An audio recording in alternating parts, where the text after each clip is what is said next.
All right, everybody, welcome back to another episode of Ole Miss After Dark. We are back with y'all again on this Wednesday. We're going to recap how each of us did in Week 12. Not going to spend a whole lot of time on my week. Probably talk more about how Chad and Hitch did more than anything, and then start diving in to Week 13, and then take a look around the SEC with Cupcake Weekend upon us in the league. Very few conference games going on, SEC versus SEC matchups, and a lot of really bad teams playing some really good teams. Doesn't make for some very interesting watching, but we'll go over those anyway. Before we do, let's tell you about Rhythm, the absolutely best handicapping app out there. You can handicap NFL games, college football, NBA, college basketball is obviously tipped off now. Rebels off to a hot start. Don't know if y'all saw or not. Ole Miss with the longest non-conference winning streak in the entire country after their win on Tuesday night. Try to keep that thing going. Coming up, I think on Thursday we play again, something like that. But yeah, college basketball, NBA going on.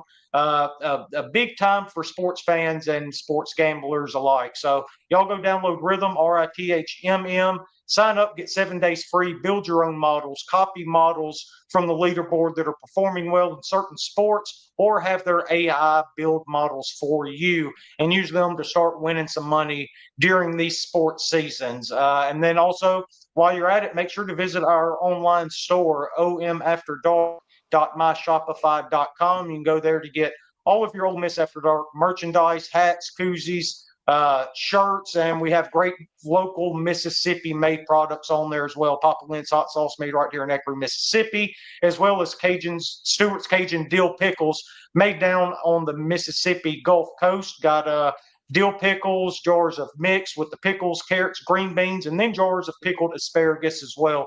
Really good stuff.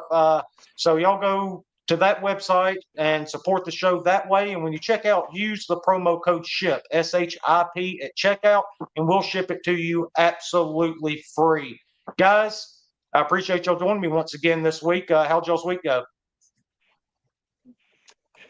Doing good over here. You just bring your lunch pail every week. You clock in, you clock out, you make your picks, you win your picks. That's how it's supposed to go here, right? I mean, that's what we do. Yeah. Except for Hawaii. Yeah. Well, you can't win them all. That's what they say. Oh, yeah, that's right. Same. What he said. Yeah. Luckily, you can't lose them all either, because I thought I was sure enough barreling towards an 0-4 week when Tennessee went up 10-0 on Georgia there.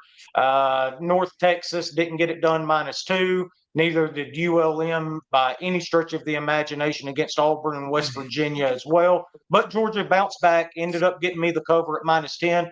Got me to 1-3 on the week. The late season tumble has begun for me, so we're going to swap things up a little bit on the show, and I'm going in a different direction. But that brings me to 22-26 overall on the year, and I'm now on the negative, -1.64 units. Hitch with a really good week. Going into that BYU game, I felt pretty good about you sweeping the board here with your 4 picks. Cougars couldn't get it done, unfortunately. You go 3-1, but plus 3.55 units after Arizona State pulls off the upset and gets you a plus 265 winner on the money line there with the Sun Devils. Arizona State playing some really good football right now and clearly in contention, if I'm not mistaken, control their own destiny in the Big 12 to get to the championship game, win it, and sneak into the playoffs as well. That brings you to 24-24, Hitch, but you were a very impressive plus 7.62 units with a 500 record. And Chad, we mentioned the Hawaii game there. That one ended up hurting you twice as they were in a money line parlay for you as well. But you end up going 2-2, -0.1 units, and you are still sitting pretty with a 25-22-1 record, plus 13.68 units so far. And then if we want to look at our straight bets here, I've dropped down to 18-18. It was kind of depressing, guys. I was putting all this stuff together. I realized I have not had a winning week in straight bets on this show since week 7. Like, it feels like I've done so much better than that. But I've been 1-2 every single week dating back to week 7. And that has dropped my record to an even 500, 18-18. Hitch is 20-16 now after he goes 2-1 last week. And Chad also just Mr. Consistent over there, 2-1 on straight bets, 22-13-1 on the year. Just nothing but winners coming from our man Chad Flowers out there in California. What are you gonna do? What are you That's gonna what do, you do, guys? right? I mean, all I can do is read. All I can do is look at the numbers, right, and then Yeah. make a play, and it works. So Yeah. just follow, Well, and let's win some money. You can lead a horse yeah, to and water, that's- right? You know. Exactly. And Right. that's what I did. I started drinking this weekend. As soon as the show was over, started putting in bets and then started talking throughout the week, finding out what else you were on and following that as well. So, well, let's go ahead and dive into week 13 right here, guys. We kind of talked a little bit about the show, not a whole lot, a lot of us like, but we were able to pick through a few things and hopefully find us some winners here. I'm actually going to start out on Friday night right here. I don't give out a lot of totals on the show. I'm mainly a spread guy, right? Give me the underdog favorite, whatever it is. Not a big over/under guy. I dabble in it personally here and there, but I'm bringing it to the show this week. I've got to change the luck here. So I'm going to go UNLV San Jose State, and I'm going under 61.5 right here. UNLV has been okay when it comes to overs. I think they're 3-2 in their last 5. San Jose State, not so much. They haven't hit one in, I think it was 4 weeks when I looked at it, something like that. But this is a big number. UNLV is a pretty good defense here. So 61.5 is a really big number. It's at San Jose State. So give me that game under 61.5 points. Yeah, this was a game that I was actually looking at San Jose State. I like them at that number, and I may end up getting on it. But yeah, I like the total play there as well. It's an interesting game. San Jose State has been sneakily pretty good, quietly, right? I forget the guy's name. He was at Navy. He's done a good job there, and yeah, I think that's going to be a pretty fun game tomorrow, Friday night. Yeah. Yeah, wow. I mean, this would have been a fun one, right? Because I looked at this one too, except I think I like UNLV on that side. I don't love the hook there. What I think it was like 7.5 or something, whatever it was, and being on the road. But San Jose State has made a change at quarterback, right? They went from Emmett Brown to this other guy. I can't remember his name.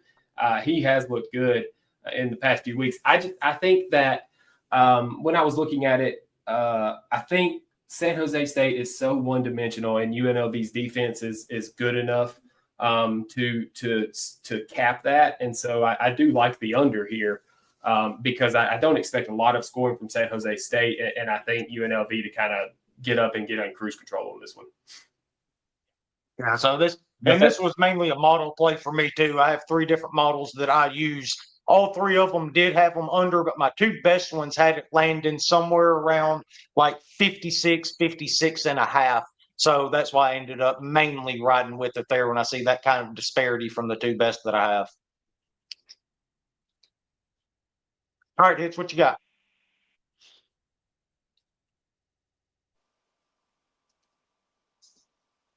Don't hear you, Hitch. Uh-oh. That was my fault that time. That was my fault. I'm going to take Notre Dame minus 14.5. I went into this one really, really wanting to take Army. Went into this one really, really wanting to look at the total because, as Did says, he's not a total guy, but man, do I love him. I wanted to really get on the under, because of the same logic I had a couple of weeks ago. Just I don't think there'll be enough possessions. When I saw that number at 45, I thought, damn, I might get on this over because the way that Notre Dame has just been, beating the dog out of everybody, you got to think if Army pitches in a score or 2, it's going to get there pretty easily. And then the more I got to thinking about it, the more the way that Notre Dame just decimated Navy, it felt like. So I think they're going to be prepared for this option attack. They've had a couple of weeks in between that game. Riley Leonard is playing really, really well. And I think that, even though Army still has a lot to prove, I think Notre Dame has a lot to prove still, trying to keep its way. This would probably be one of the biggest game Notre Dame has left to kind of make a stamp on that resume. And so I think Notre Dame's just better and playing for something as well. So I'll take them at 14.5. Yeah, this was a game that I looked at similar to the Notre Dame Navy game, right? My numbers really, really like Navy, and they really, really like Army this week. But I'm kind of like you. I question the strength of schedule from Army. Like the teams that they've played, their best team may be North Texas. Well, and that was last week. They won 14. And when you only put up 14 points, against that defense, right? Exactly. And you also had the Air Force game the week before. They only put up 20 points. I know the quarterback didn't play, and you have the narrative of maybe Army's being very vanilla in these two games before they get to Notre Dame. I thought about all that, but it doesn't go that deep for me. Notre Dame, I think, is just better than Army and the strength of schedule. Yeah. Army's very good, but the strength of schedule really stands out. Yeah. One thing with me with this game is that Army, as we've talked about 100 times on this podcast, as you know, we have bet Army all year long. They are able to take shots downfield, though. That's how you're able to beat Notre Dame. Now, that's not their main weapon, obviously. They want to try to control the clock, run it down your throat, control the tempo of the game, but they can take shots and beat you downfield, and that's how you do get after Notre Dame. Both teams are playing for playoff spots here. If Notre Dame loses, they're not going to the playoffs. If Army loses, they're not going to the playoffs either, right? So this is a huge game between these two teams. I'm really interested to watch it. I can't wait for it to get started. And neither team really has home field advantage getting played at Yankee Stadium. That's probably more geared towards Army if you wanted to do it from a location standpoint. But I think it'll be a pretty even crowd, maybe even slightly Notre Dame by the time this thing kicks off, if I had to guess. So it's going to be a great game. I'm ready to see it. Yeah. All right, Chad. All right, ready for my first one? Yep. All right. So I've, one trend that I've been pretty successful with, I feel like the last couple of weeks, is finding matchups where you've got good team versus bad team. One team has little to play for. And I think I found another one. Boise State minus 22.5 against Wyoming. It's nothing in the numbers, like statistically, stands out. You just know that they're going to run the ball. They're going to do it well. Wyoming's not good. They've got to prove something to stay in that playoff hunt. You see that the eye test is looking like it is going to be a factor in how they are putting together this bracket. I like Boise State. 22.5 is a weird number, but I don't think Wyoming's going to put up much of a fight. So I'll ride the hot hand with Boise here. Yeah, I think this is a really good narrative to play here. Teams that are playing to try to get into the playoff and be as impressive as possible. Because like you said, one thing the committee has shown is that eye test absolutely matters. They've shown it week after week since they started releasing this thing. And Boise, look, the G5 spot isn't locked up for them. There's a really good team in New Orleans right now, the Tulane Green Wave, that I think might be the best G5 team in the country. I'd love to see them and Boise go head-to-head. That would be an incredible game. But they're going to have to fend them off, and they're damn sure going to have to fend off Army if the Black Knights are able to knock off the Irish this weekend as well. So I think Boise is going to come out and try to put up as many points and look as impressive as possible Saturday. Yeah, I think so too. It's a weird number, like you said, 22.5 is an odd one to see. But I looked at Wyoming last week. I don't remember Colorado State, right? They were playing Colorado State. And I liked Colorado State in that because Colorado State runs the ball well, and Wyoming doesn't do a good job of defending that necessarily. And last week, Colorado State went for 256 yards a carry, right? You got to think a heavy dose of Ashton Genty's coming, and a 45-point, win here is what I'm thinking, because Wyoming, what do they have to play for? They've even made a quarterback change from the guy who was their quarterback like the past 3 years, and so it's kind of a tailspin there out in Laramie. Yeah, absolutely. So I do like Boise minus 22.5 there. My next one, I'm going. James Madison is traveling to Boone, North Carolina to face App State. As y'all know, I'm not much of an App State fan. I think the defense is not very good. The offense is not very good when it goes up against a good defense, which James Madison absolutely has. Been really impressed with James Madison every time I've watched him so far this year.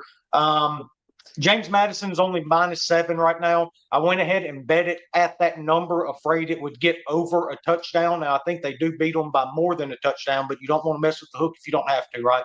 So I took James Madison -7 right there. I think the Dukes are going to really shut down this App State offense. They're really sound. They're really good in man. They're not going to let you beat them in space, right? That's one thing they do really well. Just go all the way back to that North Carolina game and really any game they've played so far this year. So I like the Dukes -7 here, and I'm switching it up on you here. I'm doubling down. I'm not only taking James Madison -7, I'm taking the under 60 as well as my third play. So I'm going ahead and doubling up on you two here. I don't anticipate App State contributing much to this total right here. Maybe 14 points, something like that. Maybe the most they're able to get here. And these two teams are combined 2-7-1 on the over in their last 10 games combined, 5-5. These teams don't score just a whole lot of points. I've got this one projected to finish somewhere around 52-53. So that was a big enough gap, especially when you look at the trends and the fact that I think App State's not going to contribute much to it. I went ahead and bet the under 60 to go with James Madison -7. Yeah. Look, this one, I wanted to get on this one for the total myself. I like the over, just because I think that App State has been playing better the past couple of weeks, especially the quarterback Joey Aguilar. And he does have a run aspect to his game that may give James Madison some problems. They've had some guys, go 8-9 carries, 60 yards, and a touch. But I think that the line, James Madison -7. I really like that because we're the same when it comes to App State. I'm just not a fan of them this year, although they have been playing better. Not crazy about the under there. I think it's under a key number of 60, and that's what really intrigued me with these two teams because there's a trend that once a total gets to 60, it starts the under really starts hitting. And so if we got to 60, I really like your under bet, but I think this one goes over. I hope I'm wrong for you. No, you are wrong. It's going under 60.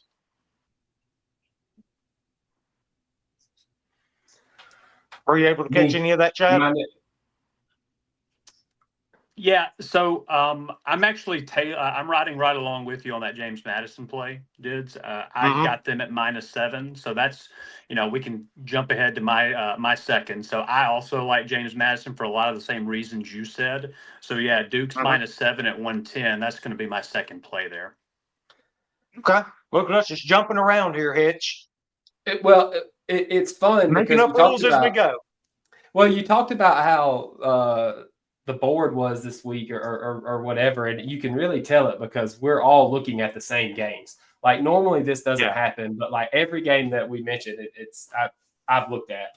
All right, so I'm gonna go. I'm gonna go with the Duke Blue Devils. I have been on Duke a couple of times this year, and just when I look at their record and their schedule, and then look at Virginia Tech on the other side, it just feels like Duke has been, even in their losses, right? They've got a bad loss there to Georgia Tech. Not a bad loss, but a 10-point loss. The loss at Miami isn't as bad as it looks, right? They were right in that game with like 8 minutes left to go. And then a 1-point loss to a very good SMU team. On the flip side, I think Virginia Tech's losses are bad losses. A loss at home to Rutgers, and that loss to Miami, they should have won that game. And then they've lost 2 in a row, 2 tough losses. I just think going with Chad's narrative of not that they don't have anything to play for because they are still playing for bowl eligibility. I just think these teams are trending in different directions, right? Manny Diaz has done a great job at Duke. I think Duke is shooting they're 7-3, 8-3 right now. Still playing for I don't know what they're calling them, New Year's Day bowl now, whatever, a good bowl game at home, and they're a dog. Just give me Duke plus 3.5 at home against the Virginia Tech team that I don't know who they are, and I'm pretty sure that I know who Duke is. They're going to play great defense, and then Malik Murphy is going to find a way to get into the end zone. once or twice, and I think Duke covers this 3.5. Yeah, I like that. Yeah. Murphy's played pretty well at quarterback. He's going to make mistakes, obviously, as you've seen throughout the year. But overall, with the Duke defense, like you said, they've played really well. Virginia Tech, I can't get them right no matter which side I bet on with their games. That's just one of those teams that I can't get right. But Duke seems to be one of those consistently undervalued teams so far this year, along with Vanderbilt. So, especially with it being over a field goal, I do like the plus 3.5 there. And Hitch, we're going to go ahead and jump down to your third pick since I've already given 3 and Chad's gotten 2. So go ahead and give me your third, and then we'll hop over to Chad for his third one. All right. My third one's going to be Cincinnati plus 8.5 at Kansas State. Cincinnati's not playing very well right now. They've lost 3 in a row, 2 of them on the road. I just think it's too many points. Kansas State did not play well last week against Arizona State. I do think Kansas State is the more talented team, but I don't think that they are a touchdown better at this stage in the season. And I do like the fact that Cincinnati is still trying to get bowl eligible. And so with them still fighting for that, Kansas State not having much to play for, I get it over a touchdown. So Bearcats 8.5 is what I've got for my third. Yeah. No, I think that's a good one. Just after watching Avery Johnson last week, his inexperience is really showing. I mean, he's quick. He's hurt too. He's got something with his hip, and Cincinnati will get after you on defense. So that defensive line, I think this is a good pick over a touchdown. I don't think you can trust Kansas State's offense and Avery Johnson now anything over a touchdown. Definitely. Yeah. I agree with everything y'all said right there. Anything that big of a number, I'm not going to trust Kansas State to cover it, and Cincinnati's been playing pretty well, so no issues there. All right, Hitch, what's the third one? Third one for me, give me the Bruins over the Trojans. Not over the Trojans, I guess, but plus 4.5. For a lot of the same reasons as I'm going with Duke. Here, when you really get to looking at UCLA, they've had some tough losses, and their strength of schedule. I mean, they've played. Listen to these losses here for UCLA, right? Indiana, LSU, Oregon, Penn State, Minnesota, right? They had those 5 games in a row, lost all of them, right? Then they go to Rutgers and win, go to Nebraska and win, right? Not Indiana. Iowa comes in. They beat Iowa at home. They go to Washington. A tough loss there, but I just think that UCLA is trending up here, and they're playing for a bowl game, right? I mean, they've got 2 games left. They've got 4 wins. If you had told me after that Indiana win or after that Indiana game that UCLA would be playing for, if you'd have told me after Deshaun Stevens' press conference prior to the year that UCLA would be playing for a bowl game, I'd be shocked. And so I think he's really got this team to rally, and this is a big rival game. UCLA's got him at home, you know what I mean. But it's technically a home game for UCLA. I think UCLA might win this game because, USC is trending in the other direction. I think you've got a team playing well that hasn't really won the games that they've been in. And I think you've got a team that's gotten quite lucky a lot of times, and also a team in USC that's gone back and forth a lot of times from different coasts. I don't know what they're playing for. They've got 5 wins, but a Music City Bowl to USC. What does that mean? Nothing. I do like UCLA here to maybe even win the game, but definitely plus 4.5. Yeah, I think that's good. The vibes with USC right now are terrible. Heck, you could even wonder at this point if, is Lincoln Riley going to hang on there? I think with the rivalry game like this, I think UCLA is live. They're a live dog for sure in this one. Their defense is very good. Defense is legit good.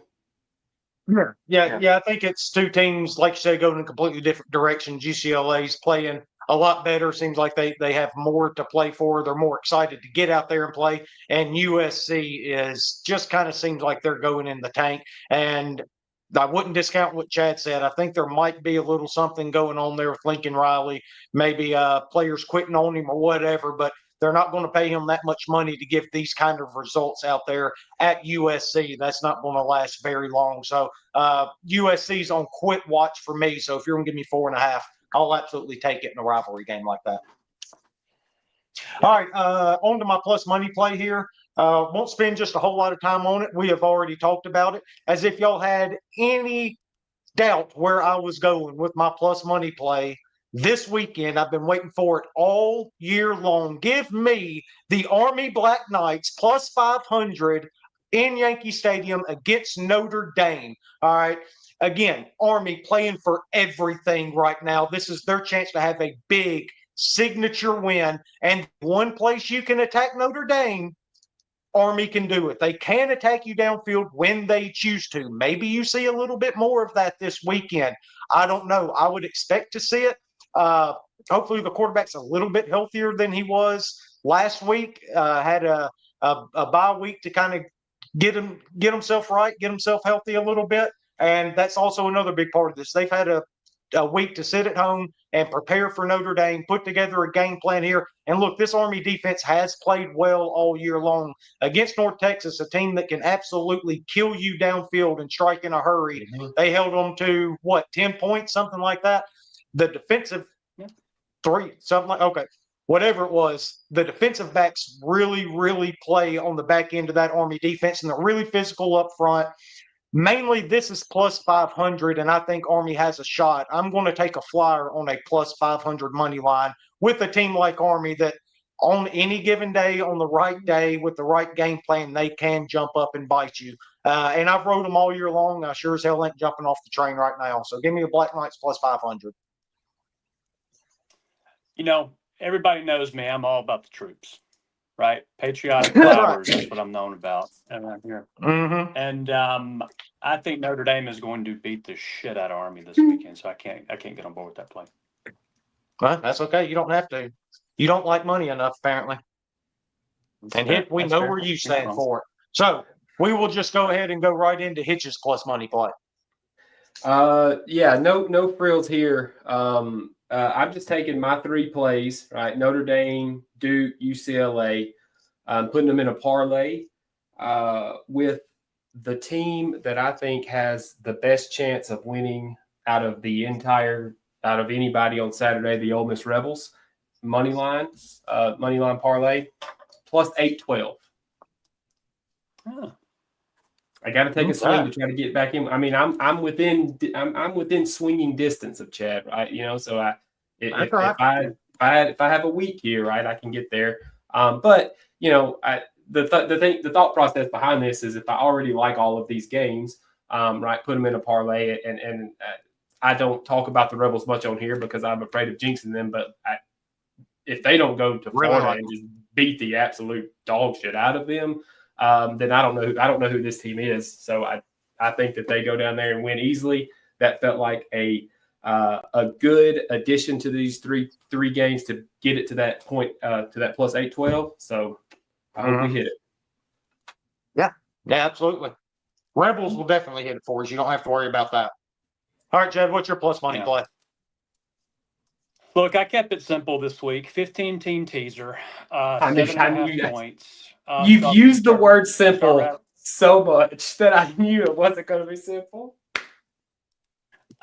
Auburn money line plus 110. That's my. There you go. You got 110. Yeah, 110. Yeah, I didn't love a lot, and the plays that I had.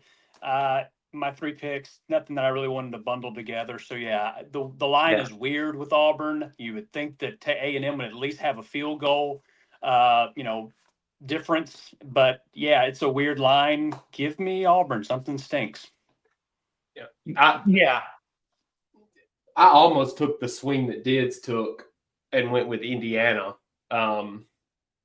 Just maybe that, but I really. That's something when you're more confident 4 games will win than 1 game. So that kind of turned me off on that one. But that Auburn, and we'll talk about it, I'm sure, in a minute. So I ain't gonna say nothing about Auburn Texas A&M. No, we're actually just going to go ahead and talk about that right now and get it knocked out because I almost had this as my plus money play, but it was such a small money line. I'm behind by so much. I need to take a bigger swing. That's why I ended up going with Army plus 500. But you're absolutely right, Chad. And we talked about this on Sunday when the lines came out, that this line's stumped to high heaven, man. It doesn't make sense. 96% of the money is on A&M minus 2.5, and it still hasn't moved. Go back to Ole Miss and Georgia, where 93% of the money was on Georgia at minus 2.5. I think it ended up getting to 3, but that's as high as it ever got. And then last week with BYU 2.5, with all the money coming in on BYU, and the line never moved there. Both underdogs ended up winning outright. Vegas's model is to not have a rooting interest in a football game. Mm-hmm. When they have a rooting interest, you better pay attention. I love Auburn. I've already put in my money line play for the Tigers this weekend, and I have nothing to back it up outside the fact that the line's not moving with all the money coming on A&M. Hugh's going to get a game. He's going to get a game he's not supposed Always to. Always does. That's what he did at Ole Miss. That's what he did at Liberty. And, I don't know if he's going to beat Alabama. But, I think he's going to win one of these next two. And my bet is this weekend. Yep, 100%. Yeah, this is one of those stinky, smelly lines that I just try to stay away from because I don't get it. But who are you going with? Guys, because of that, Auburn. No, wait, y'all both went Auburn. I'm gonna go A&M. I'll dissent. I'm gonna go A&M. Man. All right, well, let's go ahead and start running through some of these lines in the SEC before we get out of here. First up, talked about it a little bit earlier. Ole Miss minus 10 on the road at Florida and Gainesville. I really like the Rebels here. Looks like Lane Kiffin and this team is really, really locked in. Florida coming off the big win against LSU. You got to wonder how much they can get up for this one as well. But this is an Ole Miss team that has one thing on its mind. It's going to win a national championship. So give me the locked-in team with the much better players. DJ Lagway's not going to be able to move back there. You saw it last week against LSU. Now, he's incredibly talented. He is going to be an absolute monster in this league the next couple of years once he gets fully healthy. Really like what I saw from him. But Saturday, it's not going to matter. Rebels minus 10 for me. It's not going to matter because that defensive line is gonna be a nightmare, and number 4 is going to hunt DJ Lagway all day long, and he will not gain another yard. This is my favorite game on Saturday. I will not bet it because I don't bet the Rebels, but this is my favorite game. I do bet the Rebels not every week, but I will be betting on this weekend at minus 10. These are the two games I really wanted Chad's input on. He does a really good job of breaking these down. UMass is traveling to Athens to take on the Georgia Bulldogs. Yep. UMass catching 42.5. What do you say, Chad? I think Georgia's going to win. Oh, Me too. So that's the breakdown. Money line, Georgia money line at the play. Oh, big one. You're going to lay 2,500 to win 100. Yeah, guaranteed winner. That's what y'all come here for. Right. That's what y'all come here for. That's right. Look, making money. I like Georgia here this late in the season with these big lines. Teams that are in the hunt. We've talked about the eye test already. I think teams are out to make a statement even against these lower level schools. They don't want to mess around and give the committee any reason to not move them up at some point every Tuesday when it rolls around. So I think I'm inclined with these possible playoff teams to just lay points this late in the year. Yeah. You have to, right? Because not that I'll be personally betting it, but just a lean. Well, I don't know that I trust UMass to score any points, right? And so Georgia. Yeah, kind of the same thinking here. UTEP plus 41.5 at Tennessee. I will lean with the Volunteers because they sure shit got some proving to do to that committee apparently. And the Miners stink. They do stink. They're not good. A halfway interesting one here. Not that I think it'll be a good game, but Kentucky traveling to Austin, catching 3 touchdowns. They're plus 21 on the road here. Kentucky kind of seems to have quit here. Again, Texas is in this weird spot, though, where they have this huge game looming the next week. Is there going to be any kind of look over Kentucky, not worrying about covering 3 touchdowns? For that, I probably do lean Kentucky's at such a big number because Texas has their eye on one thing right now, and that's traveling to Kyle Field next Saturday. Yep. Same. I think I like Texas here. I just don't see enough with Kentucky to, I don't know if they can stop Texas, A, and B, we know they're not going to score many points. Yes, I am worried about the A&M game next week for Texas from a hangover perspective, but I just don't think Kentucky is good enough to merit a hangover here. So I do like Texas. Next week's going to be very interesting, though. I would not be surprised if the Aggies pull it off next week, though. Yeah, 100%. I agree there. Wofford plus 42.5 at South Carolina. I'll go ahead and lay the points with the Gamecocks. That sounds like a game Lenore Sellers goes crazy in and they score 80.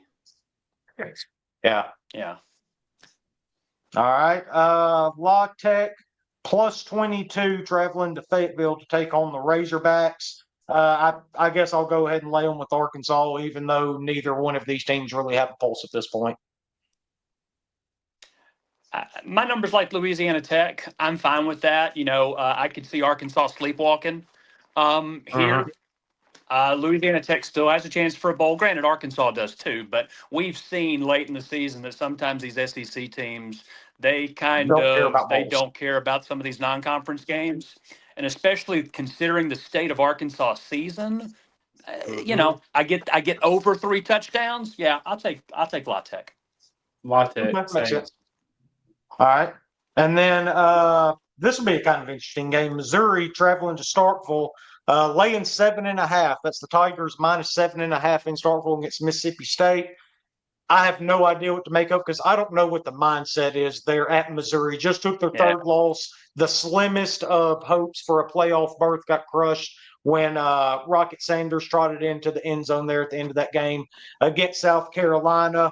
Mississippi State, not a very good team defensively, though. So I guess if I leant in one way or another, I would go Missouri, but there's no chance in hell I would put real money on this game.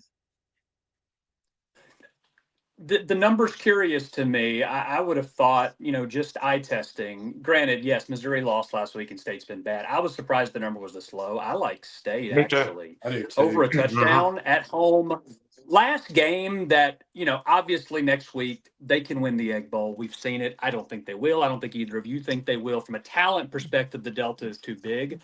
This is kind of their last chance to put a stamp on this season and show that there's stuff going forward. Missouri, with their loss last week, out of the playoff.